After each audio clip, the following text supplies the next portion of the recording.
2 Kings chapter 3. Now Jehoram, Ahab's son, became the king of Israel and Samaria in the 18th year of King Jehoshaphat of Judah, and he reigned 12 years. He did what was evil in Adonai's eyes, though not like his father and his mother, for he put away the pillar of Baal that his father had made. Nevertheless, he clung to the sins of Jeroboam, the son of Nebat, who made Israel sin, not turning away from them. The king Mesha of Moab was a sheep breeder, and he used to render as a tribute to the king of Israel the wool of 100,000 lambs and 100,000 rams. But when Ahab died, the king of Moab rebelled against the king of Israel. So King Jehoram marched out from Samaria at that time and mustered all Israel. Then he sent word to King Jehoshaphat of Judah, saying, "The king of Moab has rebelled against me. Will you march with me against Moab to battle?" Jehoshaphat replied, "I will march. I am as you are, my people and as your people, my horses as your horses." And he added, "By which route will we go up?"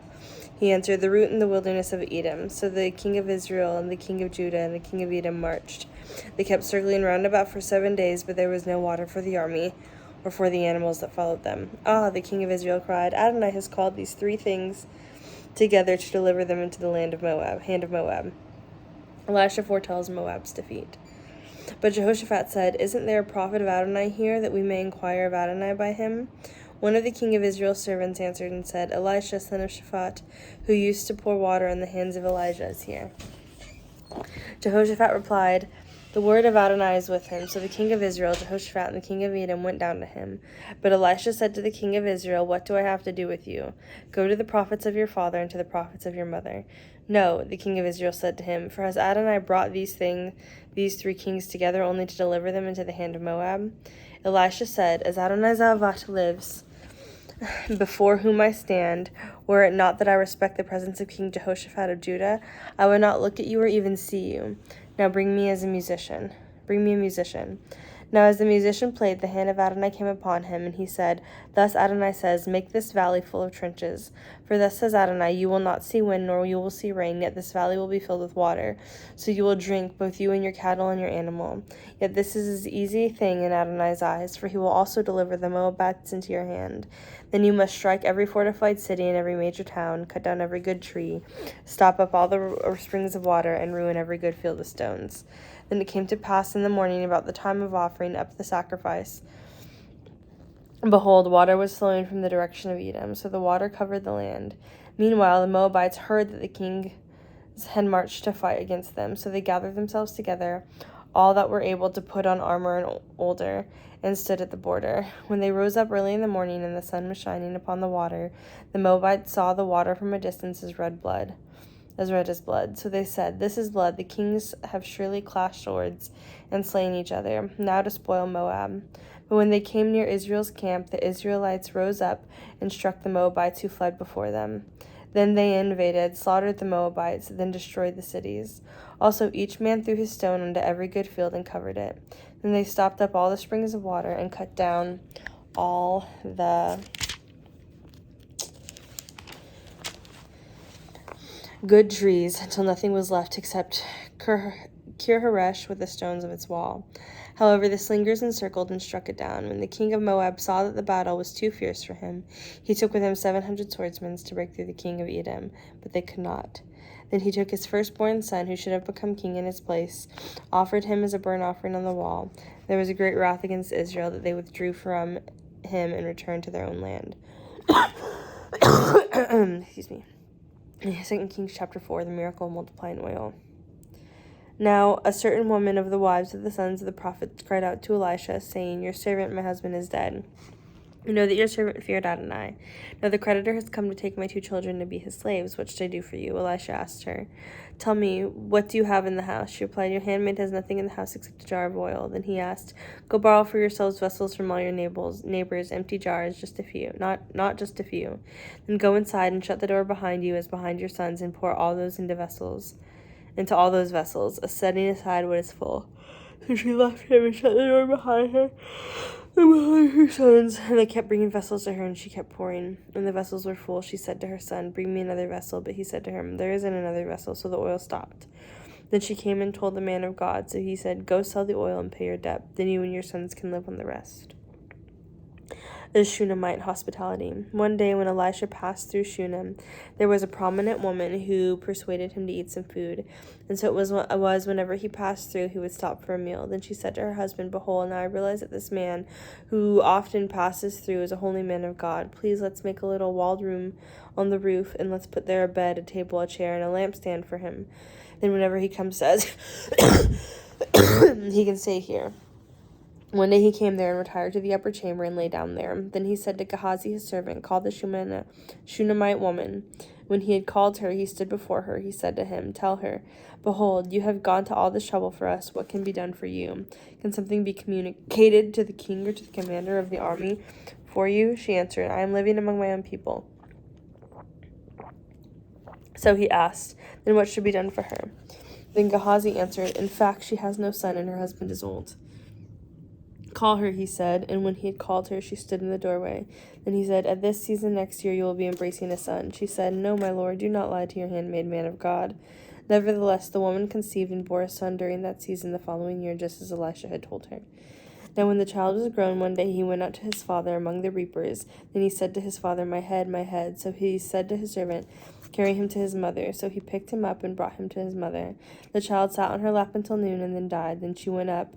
She then went up and laid him on the bed of the man of God, shut the door on him, and went out. Then she called her husband and said, "Please send me one of the servants and one of the donkeys, that I may run to the man of God and come back." But he said, "Why are you going to him today? It is neither new moon nor Shabbat." But she said, "It will be well." Then she saddled the donkey and said to her servant, "Move on, don't slow down riding unless I tell you." So she set out and came near the man of God at Mount Carmel. Upon seeing her from a distance, the man of God looked to his servant Gehazi. "Look, there's the Shunammite woman. Please run now to meet her and ask her, 'Is it well with you? Is it well with your husband? Is it well with the boy?'" She answered, "It is well." But when she arrived at the mountain, up to the man of God, she caught hold of his feet. Then Gehazi stepped forward to push her away. But the man of God said, "Leave her alone, for her soul is bitter within her. Yet Adonai has hid it from me and has not told me." "Did I ask my lord for a son?" she said. "Didn't I say, 'Don't deceive me'?" Then he said to Gehazi, "Gird up your loins and take my staff in your hand and go. If you don't meet anyone, don't greet him, or if anyone greets you, don't answer him, and lay my staff on the face of the child." But the mother of the child said, "As Adonai lives and as you live, I won't leave you." So he arose and followed her. Gehazi passed on ahead of them and laid the staff on the face of the child, but there was no sound or response. So he returned to meet him and told him, saying, "The boy has not awakened." When Elisha entered the house, there was the child dead and laying on his bed. So he entered and shut the door behind the two of them and prayed to Adonai. When he got up and laid his hand on the child and put his mouth on his mouth and his eyes on his eyes and his hands on his hands, and he stretched himself out upon him, so the flesh of the child became warm. Then he stepped down and walked into the house to and fro. Then he got up on the bed and stretched himself on him. The child sneezed 7 times. Then the child opened his eyes. Then he called Gehazi and said, "Call the Shunammite." So he called her. When she came in to him, he said, "Pick up your son." She came, fell at his feet, bowed to the ground. Then she picked up her son and went out. Elisha purifies deadly stew. Afterward, Elisha returned to Gilgal. Now there was a famine in the land.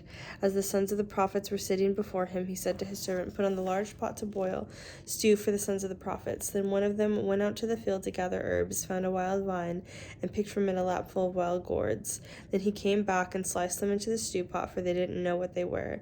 Then they served it for the men to eat. But it came to pass that they were still eating the stew. They cried out and said, "O man of God, there is death in the pot." So they could not eat it. But he said, "Bring some flour." And he threw it into the pot and said, "Serve it to the people and let them eat." So there was nothing bad in the pot. Now a man came from Baal Shalisha and brought the man of God bread of the first fruits, 20 loaves of barley bread and fresh ears of corn in his sack. Then he said, "Give them to the people that they may eat." But his adjutant said, What will I set this before 100 men? But he said, "Give them to the people that they may eat. For thus says Adonai, they will eat and they will have left over." So he set it before them, and they ate, and some left over, according to the word of Adonai. 2 Kings chapter 5. Naaman Zaret. Now Naaman, commander of the army of the king of Aram, was a great man in his master's sight and highly esteemed, because through him Adonai had given victory to Aram. Although the man was a mighty man of valor, he had Zaret. Aram had gone out in bands and had taken captive a young girl from the land of Israel, so she served Naaman's wife. Then she said to her mistress, "If only my lord went before the prophet who was in Samaria, then he would cure him of his addit. So Naaman went to his inn and told his master, saying, Thus and thus spoke the girl who was from the land of Israel. The king of Aram said, Go now, and I will send a letter to the king of Israel. So he departed and took with him 10 talents of silver, 6,000 pieces of gold, and 10 changes of clothes. He brought the letter to the king of Israel, saying, When this letter comes to you, behold, I have sent my servant Naaman to you, so you may cure him of his addit.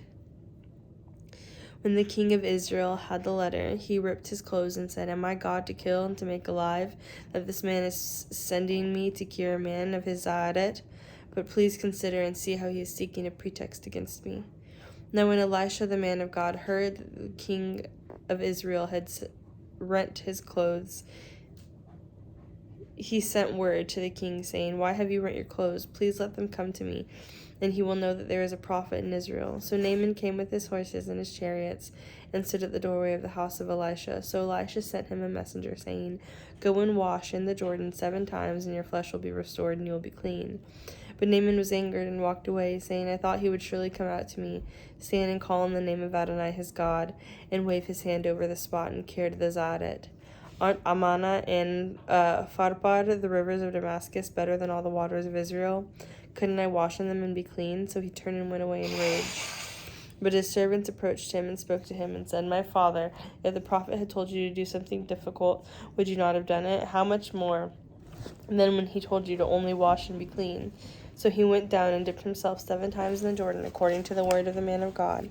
Then his flesh was restored like the flesh of a little child, and he was clean. When he returned with his entire retinue to the man of God, and came and stood before him, he said, Behold, now I know that there is no God in all the earth except in Israel. Now please accept a present from your servant. But Elisha said, As Adonai before whom I stand lives, I will accept nothing. Naaman pressed him to accept, but Elisha refused. So Naaman said, If not, then please let your servant be given 2 mule loads of soil, for your servant will no longer offer burnt offering or sacrifice to any other god except Adonai. In this matter may Adonai pardon your servant. When my master goes into the house of Rimmon to worship there, leaning on my hand, and I prostrate myself in the house of Rimmon, when I prostrate myself in the house of Rimmon, may Adonai pardon your servant in this matter. Elisha said to him, Go in peace. So Naaman parted from him some distance. But Gehazi, the servant of Elisha, the man of God, thought, Behold, my master held back from accepting what this Naaman the Aramean bought. As Adonai lives, I will surely run after him and get something from him. So Gehazi pursued Naaman. Now when Naaman saw someone running after him, he got down from his chariot to meet him and asked him, Is everything all right? It's all right, he replied. My master sent me, saying, Behold, 2 young men of the sons of the prophets have just come to me from the hill of the country of Ephraim. Please give them a talent of silver and 2 changes of clothes. Naaman said, Please take 2 talents. He even urged him, and packed 2 talents of silver in 2 bags with 2 changes of clothes, and gave them to 2 of his servants, and they carried them ahead of him. Now when he arrived at the fortified hill, he took them from their hand and deposited them in the house, and let the men go. So they departed. When he entered and stood before his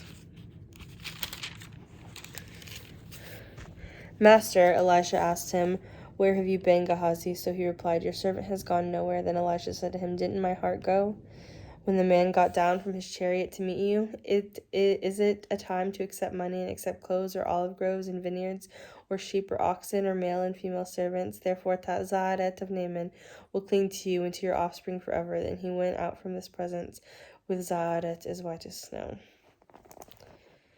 2 Kings chapter 6, floating axe head. Now the sons of the prophet said to Elisha, Behold, now the place where we are living is your presence, and your presence is too cramped for us. So please let us go to the Jordan and pick from there each one a beam and make ourselves a place there to live. So he answered, Go, he answered. Then one of them said, Will you please come with your servants? I will go, he answered. So he went with them, and when they came to the Jordan, they began to cut down trees. But as one of them was cutting down a beam, the axe head fell into the water, and he cried and said, Ah, my master, it was borrowed. Then the man of God asked, Where did it fall? When he showed him his place, he cut off a stick and threw it there, and made the axe head float. Then he said, Pick it up for yourself. So he reached out his hand and took it. Fiery armies of heaven. Now the god of Aram, the king of Aram, was warring against Israel, he consulted with his officers, saying, in such and such place will be my camp. But the man of God sent word to the king of Israel, saying, be careful not to pass this place, for the Arameans are coming down there. So the king of Israel sent word to the place the man of God told him, and warned him about, and so he was on his guard there more than once or twice. His heart upset over this matter. The king of Aram summoned his officers and said to them, tell me which one of us is on the king of Israel's side. One of his officers said, no, my lord the king. Brother Elisha the prophet, who is in Israel, keeps telling the king of Israel the very words that you speak in your bedroom. So he said, go see where he is, so I may send him and seize him. Then it was reported to him, behold, he is in Dothan. So he sent horses, chariots, and a great army there. They arrived at night and surrounded the city. Now when the nation of the man of God had risen early and gone out, behold, an army with horses and chariots were surrounding the city. So his attendants said to him, alas, my master, what are we going to do? Fear not, he replied, for those who are with us are more than those who are with them. Then Elisha prayed and said, Adonai, please open his eyes that he may see. Then Adonai opened the eyes of the young man, and he saw, and behold, the mountain was full of horses and chariots of fire all around Elisha. When they came down to him, Elisha prayed to Adonai and said, please strike this people with blinding light. So he struck them with blinding light according to the word of Elisha. Then Elisha said to them, this is not the road, nor is this the city. Follow me, and I will lead you to the man from whom you seek. So he led them to Samaria. Upon their arrival in Samaria, Elijah said to Adonai, open the eyes of these men, that they may see. So Adonai opened the eyes, and they could see. Behold, they were in the middle of Samaria. When the king of Israel saw them, he said to Elisha, shall I surely strike them down, Avi? Don't strike them down, he replied. Would you strike them down, whom you have captured with your own sword and bow? Set before them bread and water, that they may eat and drink and go back to their master. So he prepared a great feast for them. After they had eaten and drunk, he sent them away, and he went back to their master. They went back to their master ever since the marauding bands of Aram stopped invading the land of Israel. Now it came to pass after this that King Ben-Hadad of Aram gathered all his army and marched against Samaria and besieged it. Now there was a great famine in Samaria since they were besieging it, until a donkey's head was sold for 80 pieces of silver, and the quarters of a calf of dove dung for 5 pieces of silver. As the king of Israel passed by on the wall, a woman cried out to him, saying, my lord the king, help. But he said, if Adonai doesn't help you, how would I help you? From the threshing floor, from the winepress? Then the king asked her, what's the matter with you? She answered, this woman said to me, give your son that we may eat him today, and we will eat my son tomorrow. So we cooked my son and ate him. The next day I told her, give your son that we may eat him. But she hid her son. Now it came to pass, when the king heard the words of the woman, that he tore his clothes as he was passing by on the wall. The people looked, and behold, he had sackcloth underneath upon his flesh.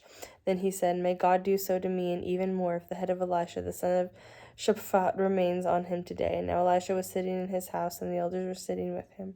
The king had sent a messenger ahead, yet even before the messengers arrived, Elisha said to the elders, do you see the son of a murderer was sent to take away my head? Look, when the messenger comes, shut the door, and hold the door fast against him. Is it not the sound of the master's footsteps behind him? While he was yet talking with them, behold, the messenger came down to him. So the king said, look, this evil is from Adonai. Why should I wait for Adonai any longer? 2 Kings chapter 7, scattering the Aramean army. Then Elisha said, hear the words of Adonai. Thus says Adonai, tomorrow about this time a measure of fine flour will sell for a shekel, and 2 measures of barley for a shekel at the gate of Samaria. Then the officers on whose hand the king was leaning responded to the man of God and said, look, even if Adonai should make windows in heaven, could this thing happen? He announced, behold, you will see it with your own eyes, but will not eat any of it.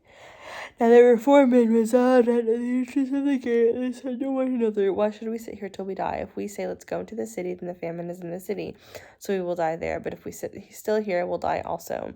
So come, let's go into the camp of the Arameans. If they spare us, we'll live, and if they kill us, we'll just die. So they got up at twilight to go to the camp of the Arameans. But when they arrived at the edge of the Aramean camp, behold, no one was there, for Adonai had caused the army of the Arameans to hear a noise of chariots and a noise of horses, indeed a noise of a huge army. So they said to one another, look, the king of Israel was hired against us, the kings of the Hittites and the kings of the Egyptians, to assault us. So they got up and fled at twilight, abandoning their tents, their horses, and their donkeys, the entire camp just as it was, and fled for their lives. When these men with Zaadat came to the edge of the camp, they entered into one tent, ate and drank, and took from the silver, gold, and clothes, then went and hid them. And they returned and went into another tent, and took from there too, and went and hid them. Then They said to each other, "It's not right what we're doing. This day is a day of good news, and we're keeping silent. If we wait till the morning light, punishment will overtake us. Let's go now and report to the king's household." So they came and called to the city gatekeepers and told them, "We went to the camp of the Arameans, and look, there was not a single soul there, no human voice, just the horses and the donkeys tied up, and the tents just as they were." And the gatekeepers called out, and it was reported to the royal palace inside. When the king got up in the night, he said to his courtiers, "Let me tell you now what the Arameans have contrived against us. They know that we are hungry, so they went out of the camp to hide themselves in the field, thinking, when they come out of the city, we'll capture them alive and get into the city." But one of his courtiers answered and said, "Please let some men take 5 of the remaining horses left in the city. Look, they are just like the whole multitude left in it, and look, they will be just like the whole multitude of Israel that has already perished. So let's send and see." So they took 2 chariots with horses, and the king sent them after the army of the Arameans, saying, "Go and see." They went after them to the Jordan, and behold, all the way was strewn with clothes and equipment, which Arameans had thrown away in their haste. Then the messengers returned and reported to the king. So the people went out and ransacked the camp of the Arameans. And a measure of fine flour was sold for a shekel, and 2 measures of barley for a shekel, just as was the word of Adonai. Now the king appointed an officer on whose hand he leaned to have charge of the gate. But when the people trampled on him at the gate, and he died, just as the man of God had said, who spoke when the king came down to him. For when the man of God had spoken to the king, 2 measures of barley for a shekel, and a measure of fine flour for a shekel will be tomorrow about this time at the gate of Samaria. That officer had answered the man of God and said, "Look, even if Adonai should make windows in heaven, should such things happen?" And he replied, "Behold, you will see it with your own eyes, but will not eat any of it." That's what happened to him, for the people trampled on him at the gate, and he died.